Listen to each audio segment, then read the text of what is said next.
Assalamualaikum warahmatullahi wabarakatuh. Nama saya Sonia Auliana Vika, NIM 319 dari kelas MBS 3H. Baik, saya akan mempresentasikan hasil dari observasi saya yang berjudul Peran Koperasi Wanita Lestari Desa Pelem dalam Pemberdayaan Masyarakat. Untuk sebelumnya, saya mohon maaf karena hasil observasi saya tidak sesuai dengan roadmap yang sudah saya buat sebelumnya. Hal ini dikarenakan objek yang saya masukkan pada roadmap sebelumnya itu ternyata tidak berkenan untuk diwawancara, sehingga saya mengambil objek yang lain. Baik, masuk kepada pembahasan. Untuk yang pertama, yaitu profil lembaga usaha. Untuk nama lembaganya yaitu Koperasi Wanita Lestari, yang beralamat di Desa Pelem, Kecamatan Campur Darat, Kabupaten Tulungagung. Lembaga ini berdiri pada tanggal 15 Desember tahun 2000. Untuk sekarang jumlah anggotanya sudah sekitar 115 orang.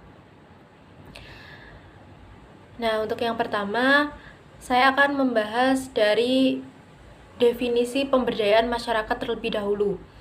Baik, pemberdayaan masyarakat adalah suatu proses atau upaya untuk menumbuhkan kesadaran, kemauan, dan kemampuan masyarakat dalam mengenali, mengatasi, memelihara, melindungi, serta meningkatkan kesejahteraan mereka sendiri.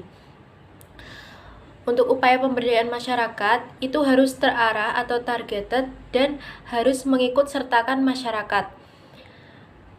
Pemberdayaan ini biasanya dilakukan melalui kelompok-kelompok potensial di masyarakat seperti organisasi yang berbasis agama, pemuda, wanita, profesi, dan lain-lain. Baik, untuk selanjutnya saya akan membahas mengenai observasi. Observasi merupakan suatu proses pengamatan dan pencatatan secara langsung dan sistematis mengenai gejala-gejala yang diteliti. Saya juga akan mengatakan alasan kenapa saya mengambil koperasi wanita sebagai bahan observasi. Nah, menurut saya, koperasi wanita itu memiliki kegiatan yang biasanya diarahkan kepada peran wanita dan juga partisipasi wanita dalam pemberdayaan masyarakat. Nah, biasanya di Indonesia itu sensitif sekali kalau membahas masalah gender, karena menurut saya belum ada, istilahnya bukan belum ada, tapi kesetaraan gender di Indonesia itu masih sangat minim. Jadi menurut saya dengan adanya koperasi wanita ini, jadi wanita itu bisa menunjukkan peran dan partisipasinya sebagai agen of change atau sebagai pemberdayaan masyarakat. Jadi seperti itu. Nah, untuk kemudian koperasi wanita itu merupakan salah satu wadah aktivitas ekonomi di tingkat desa yang memiliki posisi yang strategis dalam pemberdayaan ekonomi masyarakat. Karena koperasi wanita ini dapat memberi manfaat dengan cara menumbuhkan wirausaha baru dalam skala mikro dan mampu menciptakan kesejahteraan serta keamanan karena adanya program simpan pinjam. Nah, biasanya pada koperasi itu ada program simpan pinjam. Namun, program simpan pinjam dalam koperasi itu tidak sama dengan di bank, atau bisa dikatakan lebih fleksibel simpan pinjam di koperasi. Itu menurut hipotesis saya. Nah, untuk selanjutnya, kita masuk pada penjelasan hasil observasi. Berdasarkan observasi yang telah saya lakukan, saya dapat menyimpulkan bahwa Koperasi Wanita Lestari Desa Pelem termasuk agen pembaharu atau agen of change. Karena koperasi wanita tersebut memiliki peran dalam mengembangkan hubungan dengan saling bertukar informasi serta mendorong masyarakat, terutama wanita, untuk melakukan perubahan dan juga memberi tindakan yang nyata melalui kinerjanya. Kemudian, berdasarkan sumber yang saya peroleh dari makalah, itu terdapat 4 tahapan atau kategori agen pembaharu berdasarkan perannya dalam pemberdayaan masyarakat. Yang pertama, yaitu tahap 1. Pada tahap 1, agen pembaharu berdaya sebagai mitra kerja atau pendamping dalam evaluasi program pemberdayaan masyarakat. Kemudian, pada tahap 2, agen pembaharu berdaya sebagai mitra kerja atau pendamping dalam implementasi program pemberdayaan masyarakat. Pada tahap 3, agen pembaharu berdaya sebagai mitra kerja atau pendamping dalam advokasi. Pada tahap 4, agen pembaharu berdaya sebagai mitra dalam perencanaan hingga evaluasi program pemberdayaan masyarakat. Berdasarkan 4 tahapan tersebut, saya dapat menyimpulkan bahwa Koperasi Wanita Lestari Desa Pelem itu termasuk agen pembaharu pada tahap 4. Hal ini dikarenakan Koperasi Wanita Lestari Desa Pelem memiliki rencana kerja yang antara lain sebagai berikut. Yang pertama, mengadakan rapat pengawas dan anggota. Kemudian menampung saran dan aspirasi dari anggota. Kemudian pemeriksaan unit usaha, kemudian meningkatkan pendayagunaan modal, kemudian mendorong dan menggiatkan simpanan-simpanan anggota, kemudian mengadakan pembinaan dan penyuluhan kepada anggota baik secara langsung maupun tidak langsung. Kemudian memberi pinjaman kepada anggota.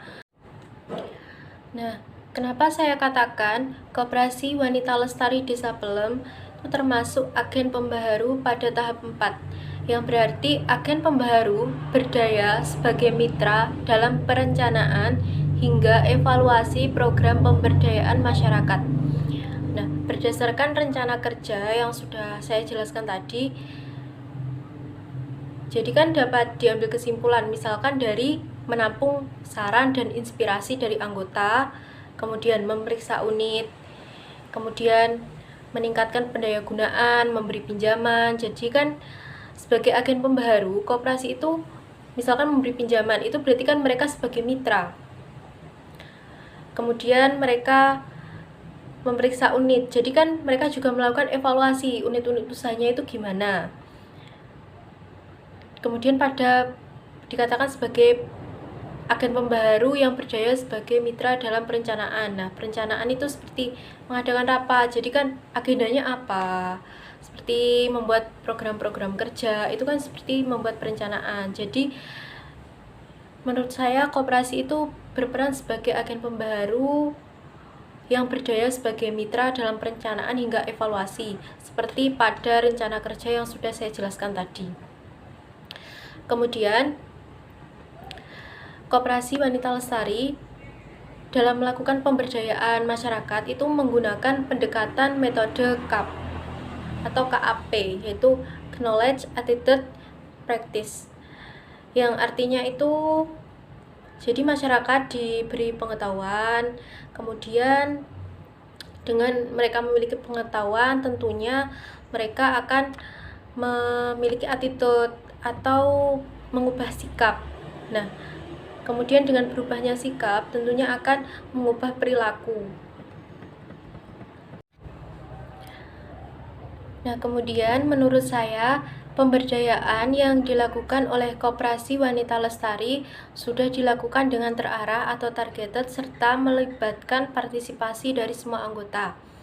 Nah, hal ini sudah sesuai dengan upaya pemberdayaan masyarakat yang sudah saya jelaskan di awal tadi, jadi harus terarah atau targeted dan melibatkan masyarakat.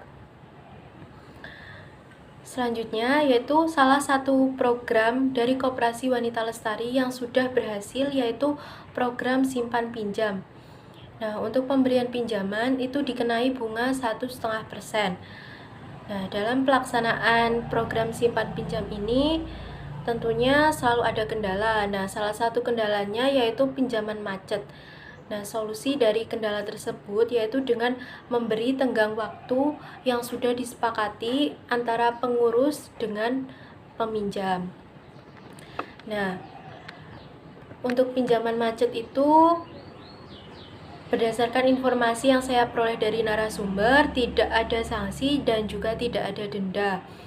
Nah, jadi seperti yang sudah saya katakan di awal atau hipotesis saya, yaitu program simpan pinjam dari koperasi itu tidak memberatkan atau lebih fleksibel daripada program simpan pinjam di bank. Untuk selanjutnya, berdasarkan informasi yang saya peroleh dari narasumber, program kerja yang disusun oleh Koperasi Wanita Lestari sudah terlaksana semua. Namun, dikarenakan adanya COVID-19, maka ada sedikit hambatan pada pembayaran angsuran.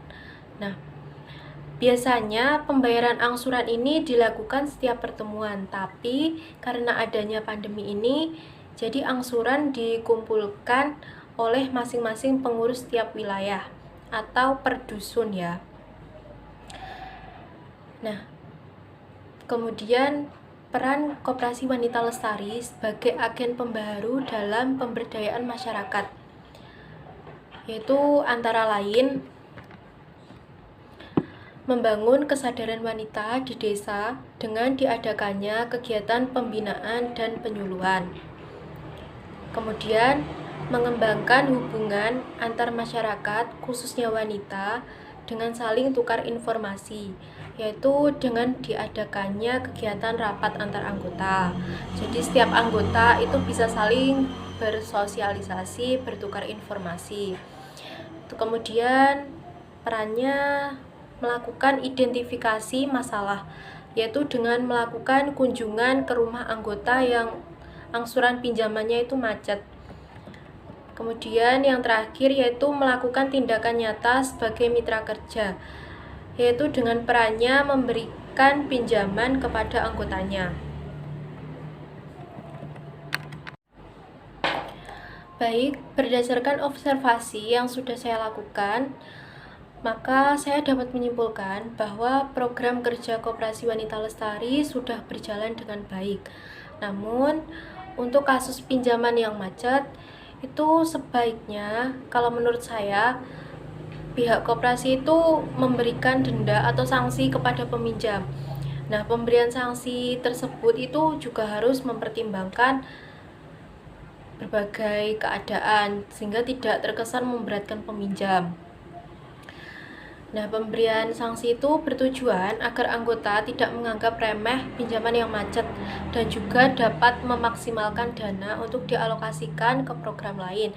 Nah, seperti yang dikatakan oleh narasumber saya, yaitu pihak koperasi ini kedepannya ingin membuat program kerja, yaitu dengan membuat usaha pemenuhan kebutuhan pokok. Nah, jadi kan dana dari pinjaman yang macet itu bisa dialokasikan ke pembuatan usaha pemenuhan kebutuhan pokok tadi. Baik, sekian penjelasan hasil laporan observasi dari saya. Ada kurang lebihnya saya mohon maaf. Wabillahi taufiq wal hidayah. Wassalamualaikum warahmatullahi wabarakatuh. Write a perfect melody. Your name and it will sound perfectly. I'll listen to all your stories, and we will laugh and we will cry. Let me paint a night sky, bring you the stars that always shine bright. They will bring you the light you will need until you feel happy.